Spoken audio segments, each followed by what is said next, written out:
today is lesson 13. We're going to talk a little bit about iterators, different ways in which you can loop over some code.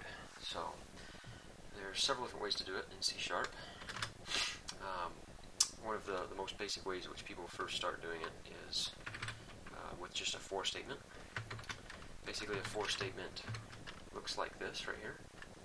So we have the for keyword, and then we've got a statement right here, and then a block of code that's going to execute. So let's go ahead and fill this in.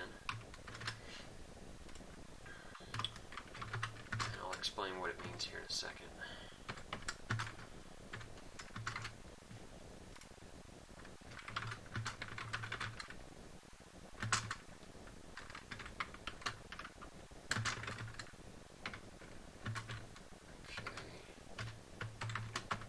Okay, so this is a typical iterator right here. This block right here. So basically, the for statement says that this is going to be the loop conditions, and this right here is going to be what executes on each loop. Anything inside of the block right there. In this situation right here, we've declared an integer I is going to be equal to 0. And when I is less than length, we're gonna do this block. At the end of each execution of code, each loop, we're going to increment the value of I, and then repeat. So basically, every time that the loop goes around in a circle, we evaluate this middle expression right here. If I is less than length, then we're gonna make one more pass, and then we're going to increment. So I is going to start out as 0, and eventually I is going to equal to 10, and at that point it will stop. So this is generally the way that people loop through, and you start at 0, more than likely. You can start at whatever number you want, but generally, if you're just wanting to increment X number of times, like 10 times, then you would set something up about like this right here. You could also just put in this value here if there wasn't a variable that you were evaluating against. In fact, you could actually put any Boolean or any statement that evaluates to a Boolean, true or false, in this middle portion. It doesn't have to be something less than another thing.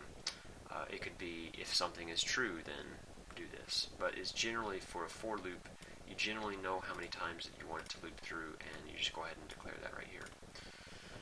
So right here you would have some sort of code, execute, and generally people end up using this I variable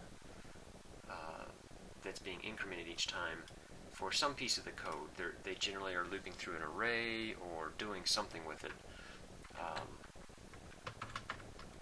But that is how you would use it. So basically, I is going to be changing through each iteration in this right here. So that's kind of the basic loop, which is used quite a bit. Now let's just go ahead and say, let's just create an array, a string array.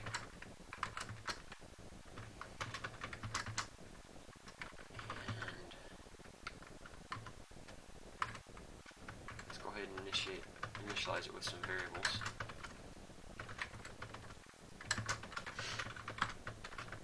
Say that this was the situation that we had right here. We have a string array, and we want to loop through each of these. We want to loop through each element in the array, and basically do something with it. Another way that it can be done, we could do it with this syntax right here. But another way that it can be done is with a for each statement. It's a little bit quicker with a for each statement. So a for each statement goes as follows. You say for each, and you declare, since this is a string array that you're wanting to loop through, you're going to declare what is the single type of each entity in that array. So in this case right here, since each element in that array is a string, you can go ahead and say string. And then you give it a variable name that you're going to refer to it in the loop.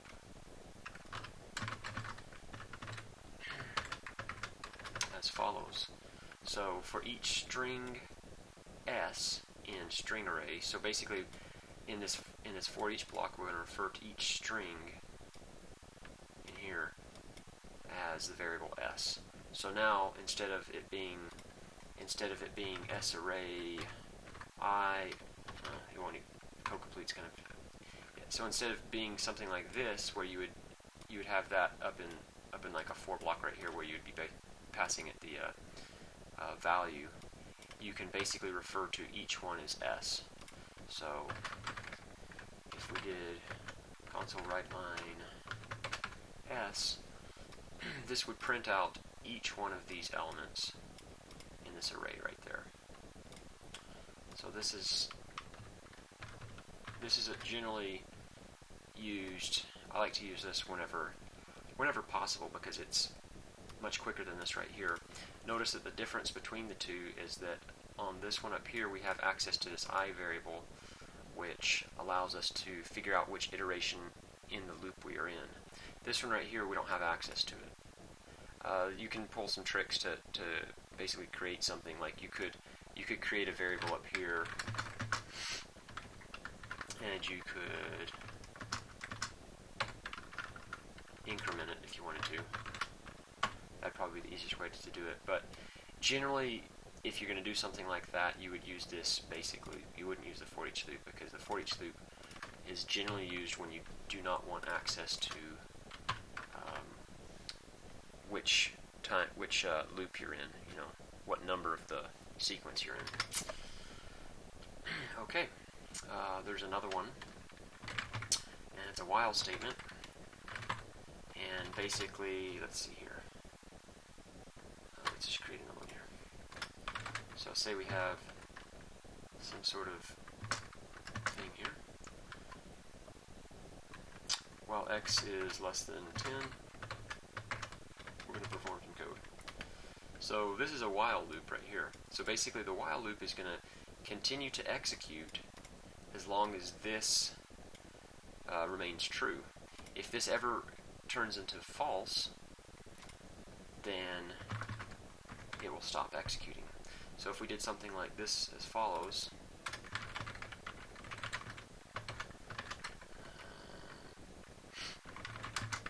just say while loop so we can know what loop we're in.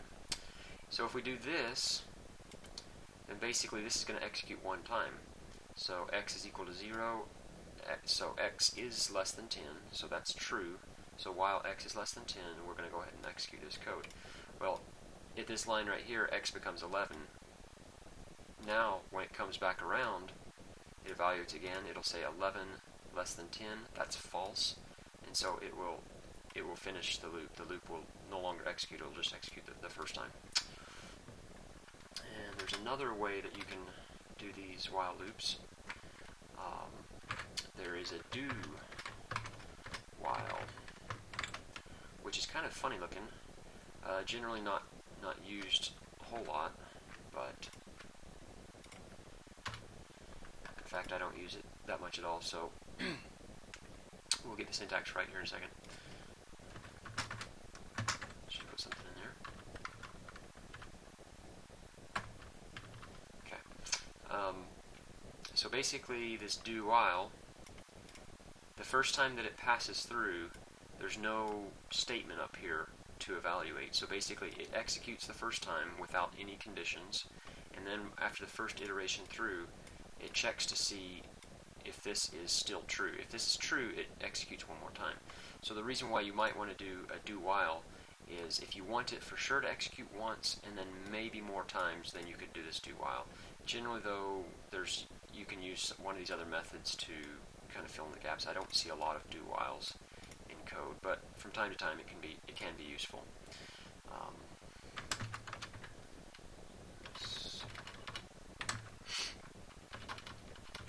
X.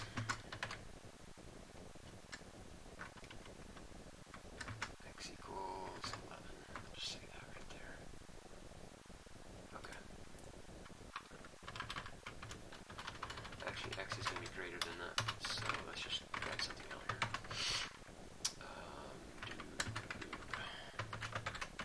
Okay, so that's a do while. Now there's a couple other things that you can do with these loops. For example, say up here you wanted to exit out early, so you didn't want to go through each one of these. So we could put something in here. If s is equal to Tom, then we're going to break.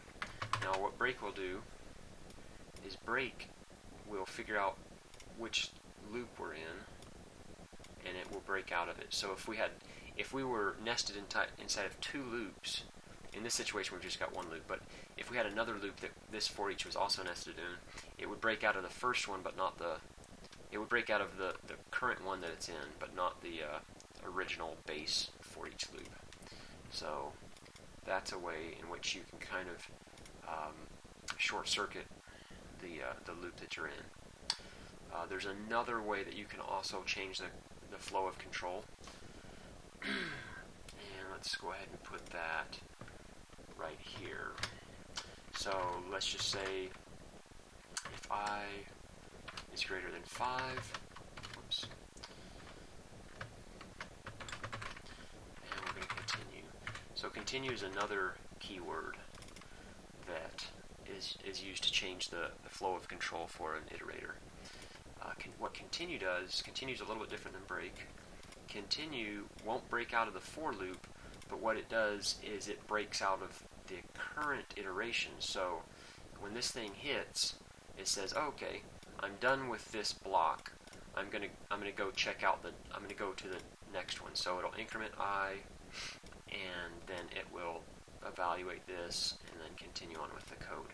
So basically, it's a way of skipping certain loops. So what we could actually do,